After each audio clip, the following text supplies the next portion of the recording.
چونکہ قیامت سے پہلے ایک ہوا چلے گی جس سے سارے اہل ایمان مر جائیں گے، ایک کلمہ گو مسلمان دنیا پہ زندہ نہیں بچے گا، صرف غیر مسلم ہوں گے، ایک بھی لا الہ الا اللہ کہنے والا نہیں ہوگا۔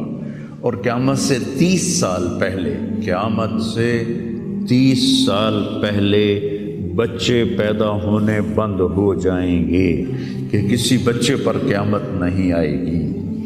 یوم تذہل کل مرضعۃ عما ارضعت، وہ ہولناکی بتانے کے لیے تشبیہ ہے، وہ یہ نہیں کہ ایسا ہو رہا ہوگا، کیونکہ بچہ تو کافر کا بھی ہو وہ معصوم ہے، مسلمان کا بھی ہو تو وہ معصوم ہے، اس لیے آپ نے کہا کہ سارے جو نابالغ مرتے ہیں وہ جس مذہب کے بھی ہیں سب جنت میں جائیں گے، چونکہ ان پر تو بھی شریعت لاگو ہی نہیں ہوئی ہے، اور سارے بچے حضرت ابراہیم علیہ السلام کے پاس چلے جاتے ہیں۔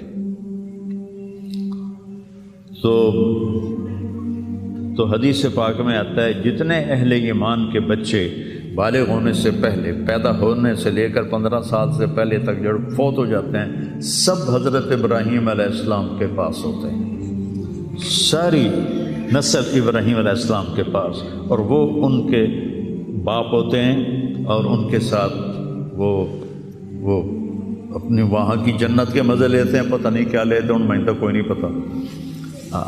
بس آپ نے اپنے بیٹے کے بارے میں فرمایا، حضرت ابراہیم رضی اللہ تعالیٰ عنہ علیہ السلام، چونکہ وہ ابھی ماں کا دودھ پیتے تھے، ان کا انتقال ہو گیا، تو آپ نے فرمایا اللہ تعالیٰ نے جنت میں ایک حور کو مقرر کر دیا ہے ابراہیم کو دودھ پلانے کے لیے، سبحان، اور کسی بچے کے بارے میں ایسی بات نہیں ہے۔ تو ڈران والی گل کوئی نہیں، ساڈو تے قیامت نہیں ہوندی، 30 سال پہلے بچے پیدا ہونے بند ہو جائیں گے، قیامت 30 اور 30 سے اوپر کی عمر کے لوگوں پر ہوگی، اور وہ جانوروں کی طرح ہوں گے، سڑکوں پہ زنا کریں گے،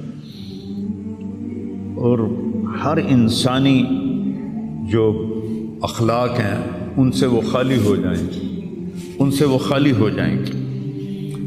یہ امت کے اوپر امتحان ہے۔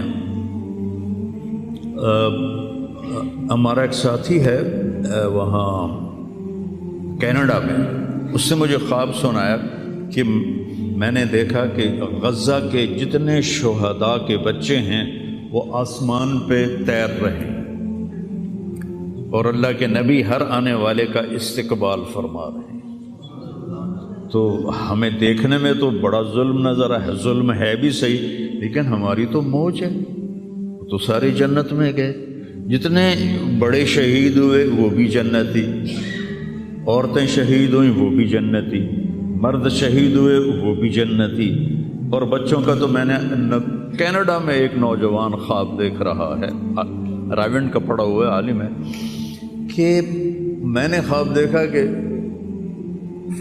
غزہ کے شہداء کے بچے آسمان پر تیر رہے ہیں، اور اللہ کے نبی ہر آنے والے بچے کا استقبال فرما رہے ہیں۔ تو ساڑی تو موج ہو گئی، ہمیں دیکھنے میں موت نظر آتی ہے، حقیقت میں دیکھو ایک ہوتا ہے کامیاب ہونا، اور ایک ہوتا ہے فتح پانا، ایک ہوتا ہے ناکام ہونا، اور ایک ہوتا ہے شکست کھانا۔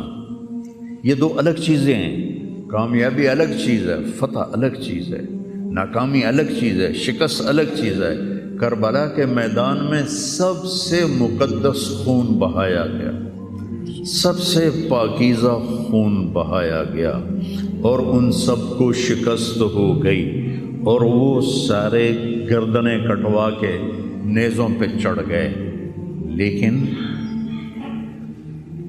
وہ ناکام نہیں ہیں، وہ کامیاب ہیں۔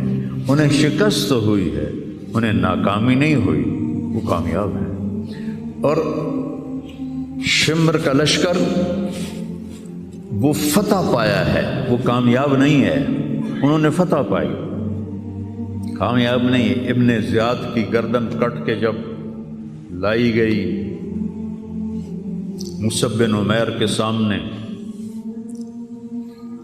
جیسے حضرت حسین علیہ السلام کی گردن کٹی ہوئی ابن زیاد کے سامنے رکھی گئی تو وہ ایسے منہ پہ چھڑیاں مار کر کہنے لگا میں نے ایسا خوبصورت چہرہ آج تک نہیں دیکھا جو مرنے کے بعد بھی اتنا چمکتا. کٹی ہوئی ابن زیاد کے سامنے رکھی گئی تو وہ ایسے منہ پہ چھڑیاں مار کر کہنے لگا میں نے ایسا خوبصورت چہرہ آج تک نہیں دیکھا جو مرنے کے بعد بھی اتنا چمکتا ہوا تر و تازہ ہو.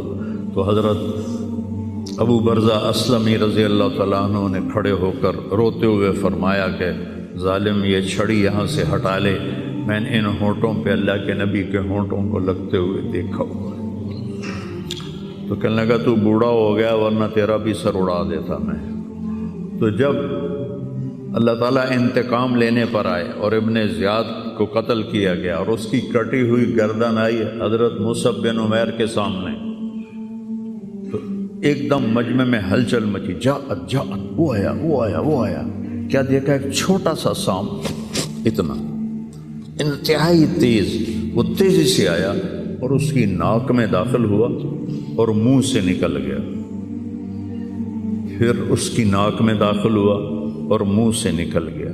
پھر اس کی ناک میں داخل ہوا، پھر اس کے منہ سے نکل کے پھر غائب ہو گیا. تھوڑی دیر کے بعد پھر آواز آئی جاءت وہ آیا.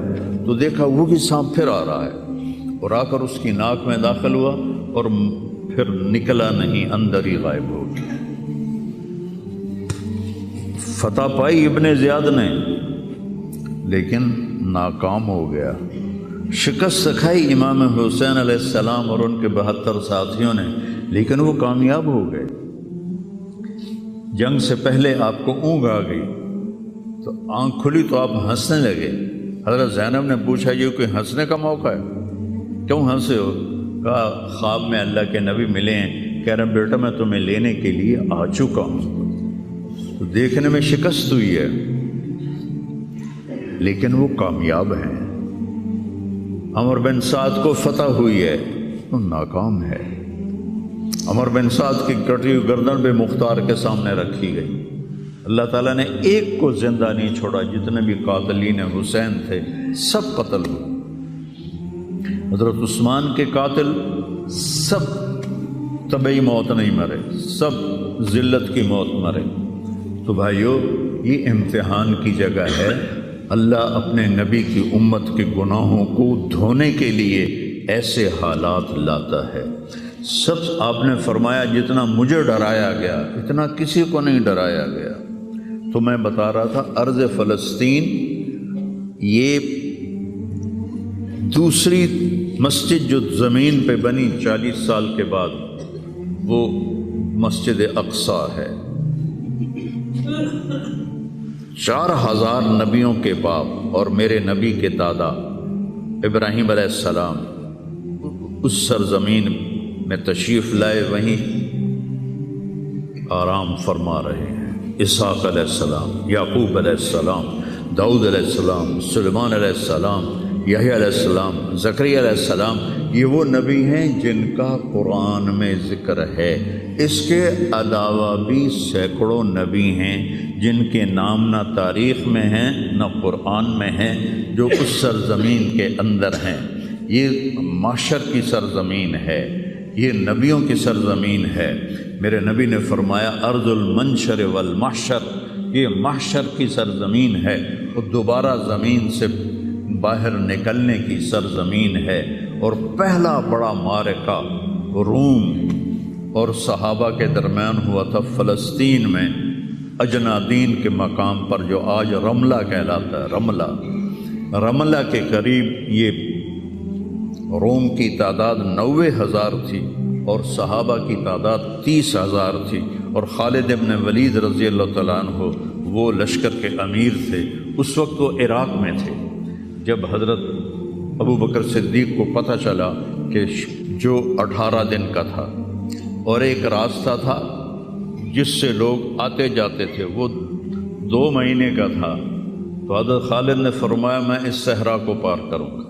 لوگوں نے کہا ہم بھوک سے مر جائیں گے، پیاس سے مر جائیں گے.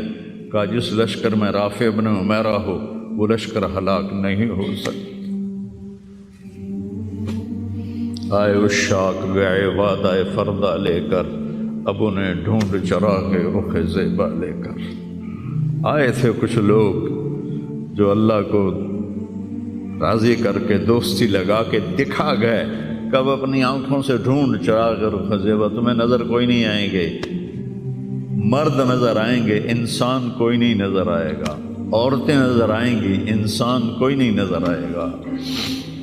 تو فرمایا جس لشکر میں رافع ہو وہ لشکر ہلاک نہیں ہو سکتا۔ انہیں فرمایا ہمارے پاس پانی کا بڑا ذخیرہ ہے، ہم ہلاک نہیں ہوں گے، نہیں، ہمارے پاس رافع ہے، اور وہ شخص ہے کہ جو کہے گا اللہ کرے گا۔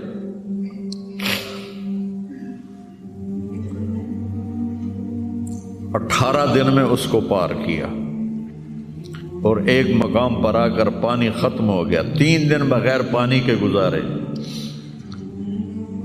تو صحابہ نے کہا کہ اب ہم مرتے ہیں، طاقت نہیں ہے، کہا رافع کو بلاؤ۔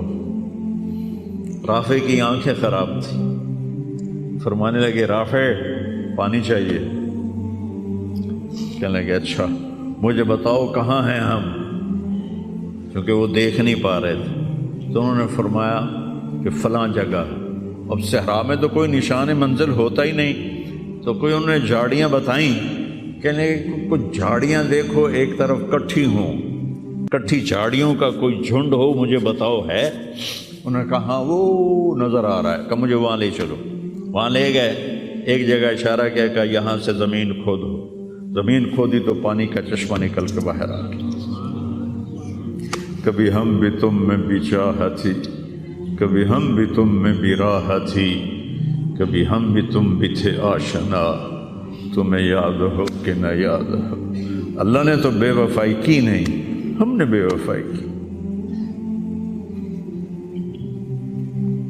اس کی مدد جو رکی ہوئی، یہ بھی اس کی مدد ہے۔ ہمارا شہید جنت میں جا رہا ہے، اگر زندہ ہے، زخمی ہے، بھوکا ہے، گناہ معاف ہو رہے ہیں۔ جہنم کی آگ سے ایک سوئی کا نکا عام آدمی ویکھ ہی نہیں سکتا، دھاگا نہیں پا سکتا، جن کی نظر کمزور ہوئے، اتنا چھوٹا ہوتا ہے۔ میرے نبی فرمایا، جبریل علیہ السلام نے آ کے عرض کیا یا رسول اللہ، سوئی کے نکے کے برابر اگر جہنم کی دیوار میں سوراخ ہو جائے تو اس میں سے جو آگ کی چنگاری نکلے گی پوری دنیا کو کوئلہ بنا دے گی۔ اس کے سامنے یہ تکلیف تو بڑی تھوڑی ہے، لیکن بات اصل یہ ہے کہ ہم نے اللہ سے دوستی چھوڑ دی۔ یہودیوں کو گالیاں بعد میں دو، پہلے ہم اپنے گریبان۔ تجھے کیوں فکر ہے اے گل دلے صد چاک بلبل کی، تو اپنے پیرہن کے چاک تو پہلے رفو کر لے۔ کتنا جھوٹ بولا جا رہا ہے، کتنے جھوٹے مقدمے ہیں، کتنی والدین کی نافرمانی ہے، کتنے گھریلو ناچاکیاں ہیں، کتنا سود چل رہا ہے، کتنا شراب کے ٹھیکے چل رہے ہیں، کتنے لوگ نمازیں چھوڑ چکے ہیں۔ صرف حکمرانوں کو میں کیا گلہ دوں، آج ہم سارے اس حمام میں ننگے ہیں۔ تو یہ اللہ کی رحمت ہے، اگر کسی کو اللہ نے اس امت کو اگر دنیا میں وہ جھٹکے دیتا ہے۔ مجھے ایک آیت بھی یاد آ گئی، دونوں کو حال بتاتا ہوں۔ ایک ہے جنہوں نے اللہ کو نہیں مانا، تو اللہ کہتا ہے ذرہم یاکلوا ویتمتعوا ویلہہم الامل فسوف یعلمون۔ میرے محبوب کرن دے انہاں نوں موج میلا، 4 دہاڑے انہاں نوں موج میلا کرن دے انہاں نوں میرے کول آون دے، ووٹ ویکھی میں کی کرنا، ٹھیک ہوگی۔ ہمارے بارے میں کیا کہا، وَلَنُذِيقَنَّهُم مِّنَ الْعَذَابِ الْأَدْنَىٰ دُونَ الْعَذَابِ الْأَكْبَرِ لَعَلَّهُمْ يَرْجِعُونَ۔ میں تمہیں دنیا میں چھوٹے چھوٹے عذاب دوں گا، بڑا عذاب نہیں دوں گا آخرت کا۔ یہ غزہ کی جو تباہی ہے، یہ چھوٹا عذاب ہے، یہ چھوٹی تکلیف ہے۔ دون العذاب الاکبر فیعذبہ اللہ العذاب الاکبر یصلی النار الکبریٰ، اور عذاب اکبر نار کبریٰ جہنم ہے۔ تو میرا اللہ کہہ رہا ہے کہ میں تمہیں چھوٹے چھوٹے عذاب دوں گا، بڑا عذاب نہیں دوں گا، تاکہ تم توبہ کر کے میری طرف آ جاؤ، اور جو مجھے نہیں مانتے انہوں نے چھٹی دیتے۔ جو بچہ اسکول میں پڑھتا ہے اسی کی حاضری ہوتی ہے، غیر حاضری ہوتی ہے۔ جو پڑھتا ہی نہیں تو اس کی کون حاضری لیتا ہے یا غیر حاضری لیتا ہے؟ اپنے بچہ کوئی غلطی کرے تو اس کو تنبیہ کی جاتی ہے، گلی کا بچہ کوئی کچھ کرے تو ہم نے کبھی دیکھا ہے کہ کیا کر رہا ہے؟ یہ امت میرے اللہ کی لاڈلی امت، اس وجہ سے نہیں کہ ایسے کوئی بڑے حاجی پارسا ہیں، اپنے حبیب کی وجہ سے، اپنے محبوب کی وجہ سے یہ امت اللہ کی لاڈلی امت ہے۔ اللہ ہمیں بھی بندر خنزیر بنا سکتا ہے، ہمیں کیوں چھوڑا ہوا ہے؟ گنبد والے کے لیے درود پڑھو،